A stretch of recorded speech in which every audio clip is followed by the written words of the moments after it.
بسم اللہ الرحمن الرحیم۔ صاف دل انسان کی 5 نشانیاں کون کون سی ہیں، اور ہمارے پیارے حضور نبی کریم صلی اللہ علیہ وآلہ وسلم نے اچھے انسان کی کون کون سی نشانیاں بیان فرمائیں،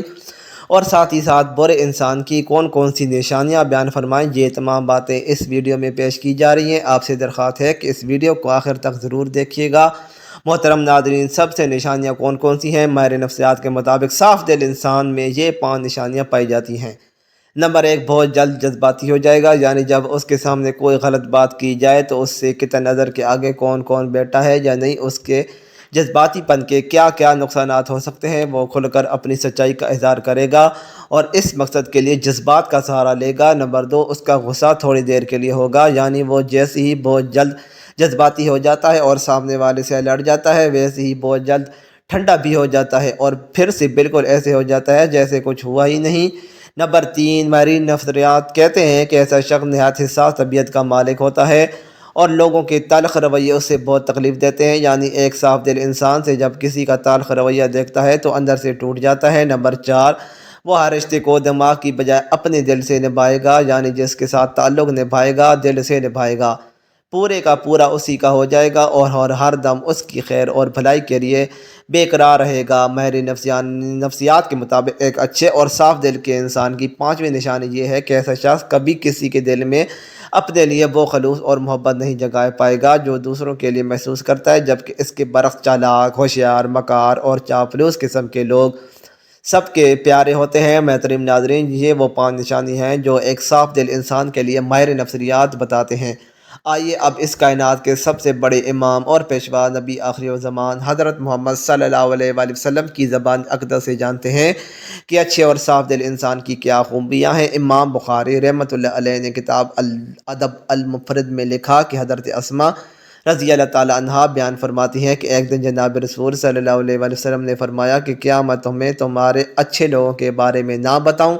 صحابہ رضوان اللہ عنہم نے عرض کیا، یا رسول اللہ، ضرور آگاہ فرمائیں۔ جناب اکرم صلی اللہ علیہ وآلہ وسلم نے فرمایا، وہ لوگ جنہیں دیکھ کر خدا یاد آیا ہے وہ تم میں سے اچھے لوگ ہیں۔ اس کی 2 صورتیں بیان کی جاتی ہیں۔ پہلی صورت یہ ہے کہ وہ اللہ تعالیٰ کے نیک بندے جن کی عبادت، نیکی اور تقوی کی جھلک ان کے چہروں پر نور کی صورت میں دکھائی دیتی ہے، اور انہیں دیکھ کر دل میں خیال آتا ہے کہ اس قدر بارونق اور پر نور چہرہ کسی اللہ والے کا ہی ہو سکتا ہے۔ عام طور پر انسان کے اندر کی کیفیات کا اس کے چہرے سے اندازہ ہو جاتا ہے، اور چہرہ انسان کی باطنی حالت کا عکاس ہوتا ہے۔ غصہ ہو یا خوشی، غم ہو یا راحت، ناراضگی ہو یا رضامندی، انسان کے چہرے سے ہو اس کا پتہ چل جاتا ہے۔ اسی طرح انسان کے وظائف، نیک اعمال اور برے اعمال کے اثرات سے بھی چہرے سے ظاہر ہو جاتے ہیں۔ بخاری شریف کی ایک روایت کے مطابق آن حضرت صلی اللہ علیہ وآلہ وسلم نے اپنے ایک خواب کا منظر بیان فرمایا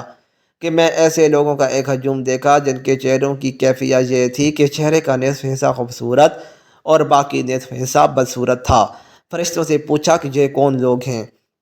انہوں نے بتایا کہ یہ آپ کی امت کے وہ لوگ ہیں جو اچھے اور برے اعمال خلط ملط کرتے رہے ہیں،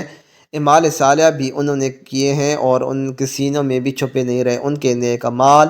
ان کے چہروں پر حسن کی صورت میں نظر آ رہے ہیں اور برے اعمال چہروں پر بدصورتی کے طور پر نمایاں ہیں۔ اس لیے اللہ تبارک تعالیٰ کے نیک اور مخلص بندوں کے چہروں پر ان کے خلوص اور نیک اعمال کا نور ہوتا ہے، اور ان کے بارونق اور نورانی چہروں کو دیکھ کر خدا کی یاد تازہ ہو جاتی ہے۔ جبکہ دوسری صورت میں اس کا ایک معنی یہ بھی کیا جاتا ہے کہ وہ جن لوگوں کے اعمال و حرکات، ان کا اٹھنا بیٹھنا، لین دین، عبادات، معاملات اور اخلاق و معاملات اللہ تبارک تعالیٰ اور رسول خدا صلی اللہ علیہ وآلہ وسلم کے احکام کے مطابق ہوتے ہیں، انہیں دیکھ کر ایک مسلمان کی عملی زندگی کا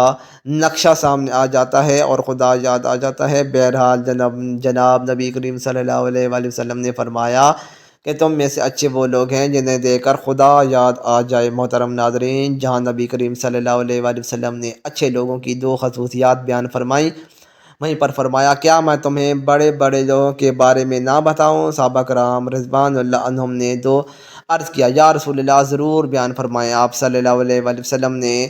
3 باتوں کا ذکر فرمایا۔ نمبر 1 یہ کہ چغلیاں کھانے والے، یعنی ایک دوسرے کی چغلی کرنے والے لوگ، چغلی کہتے ہیں ایک دوسرے کو خواہ مخواہ ان کی باتیں پہنچانے والے، ایک کی بات دوسرے کے آگے، دوسرے کی تیسرے کے آگے اور تیسرے کی بات چوتھے کے آگے اس کا ہمارے ہاں عام طور پر رواج پایا جاتا ہے، اور ہم میں سے بہت سے لوگوں کی یہ عادت بن گئی ہے کہ بلا وجہ لوگوں کو یہ بتاتے رہتے ہیں کہ فلاں تمہارے بارے میں یہ کہہ رہا تھا اور فلاں جگہ تمہارے بارے میں یہ باتیں ہو رہی تھیں۔ بلا ضرورت ایسی بات کرنا شرعاً گناہ کبیرہ شمار کیا جاتا ہے، لیکن ہمارے ہاں سرے سے اس کو گناہ ہی نہیں سمجھا جاتا، حالانکہ یہ باتیں اکثر جھگڑوں کا باعث بن جاتی ہیں۔ ہمارا معاشرہ ہونے والے باہمی تنازعات اور جھگڑوں کی وجوہ تلاش کی جائیں تو اکثر تنازعات کے پس منظر میں کوئی نہ کوئی چغلی کار فرما ہوتی ہے، چنانچہ یہ بہت برا عمل ہے اور اسے جناب نبی کریم صلی اللہ علیہ وآلہ وسلم نے برے لوگوں کی علامت قرار دیا ہے۔ دوسری بات فرمائی کہ دوستوں کے درمیان فساد ڈالنے والے برے لوگوں میں شمار ہوتے ہیں۔ یہ بھی ایک معاشرتی بیماری ہے کہ چند دوست اکٹھے محبت و اعتماد کے ساتھ رہ رہے ہیں، اگر کوئی آدمی ان کے درمیان غلط فہمیاں ڈال کر ان کی دوستی کو دشمنی میں بدل دیتا ہے تو وہ بہت بری حرکت کا مرتکب ہوتا ہے۔ اسی طرح ایک خاندان محبت و اعتماد کے ساتھ زندگی بسر کر رہا ہے اور کوئی شخص دخل دے کہ ان کی محبت و اعتماد کی فضا کو خراب کر دیتا ہے تو وہ کوئی اچھا کام نہیں کر رہا۔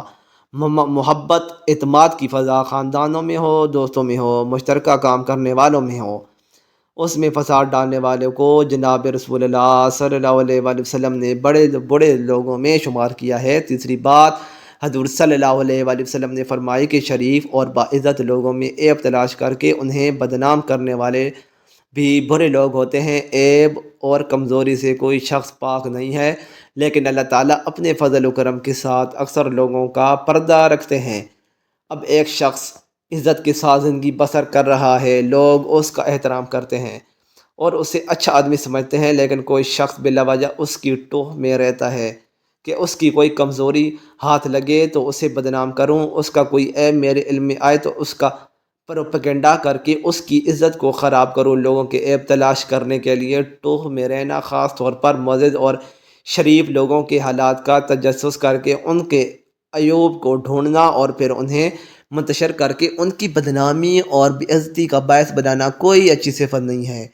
آن حضرت صلی اللہ علیہ وآلہ وسلم نے ایسا مزاج رکھنے والوں کو برے لوگ قرار دیا ہے۔ میں اپنے محترم ناظرین سے یہ عرض کرنا چاہتا ہوں کہ یہ تینوں خرابیاں آج ہمارے درمیان موجود ہیں، اور چونکہ ہم ان کے عادی ہو گئے ہیں لہذا ہمیں یہ محسوس نہیں ہوتی اور ہم بلا تکلف یہ حرکتیں کرتے چلے آتے ہیں۔ ہمیں جناب نبی کریم صلی اللہ علیہ وآلہ وسلم کے اس ارشاد گرامی کا بار بار مطالعہ کرنا چاہیے، اس پر غور کرنا چاہیے اور پھر اپنے معمولات اور مزاج و عادات پر نظر ڈال کر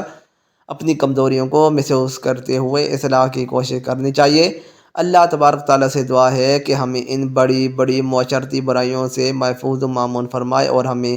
ان لوگوں کے رستے پر چلنے کی توفیق مرحمت فرمائے جن کو نبی کریم صلی اللہ علیہ وآلہ وسلم نے اچھے لوگ قرار دیا۔